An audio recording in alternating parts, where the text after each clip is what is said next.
Mănăstirea Nașterea Sfântului Ioan Botezătorul și pe numele mai popular Mănăstirea Scărișoara Nouă, după numele satului care este aici, a luat ființă la dorința, lacrimile, durerea și pribegia moților, care în 1920-21 au fost rupți din pământul lor, din Scărișoara de Apuseni, Scărișoara Veche, și aduși aici în vestul țării, la graniță, pe graniță, ca străjeri.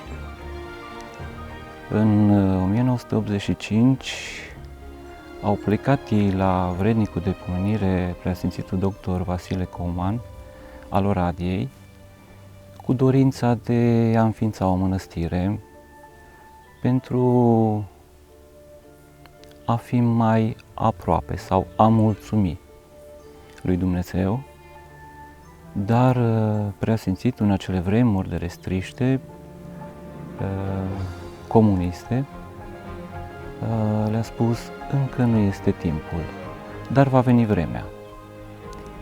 Și a venit vremea odată cu Revoluția din 1989, vrednicul de pomenire înalt Preasfințitul Justinian, ca o previziune în vremea când era arhiereu vicar la Cluj, și-a exprimat dorința ca în aceste locuri să fie o mănăstire, neștiind de dorința credincioșilor de aici.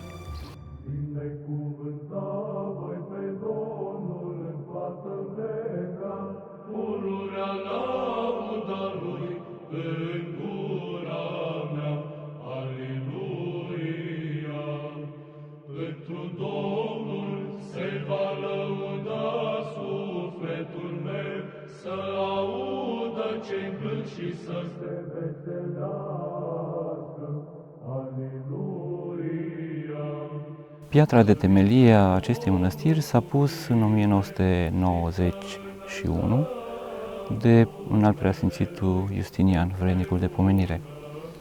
Apoi au urmat construcțiile care s-au ridicat atunci, s-au perindat mai mulți părinți, călugări, stareți care au fost, fiecare contribuind cu ce a putut și cum a știut mai bine ca să chivernisească timpul și lucrarea pe care a făcut-o. Aceasta putem să o numim și o numește foarte frumos Preasfințitul Justin Catedrala Vestului, pentru că este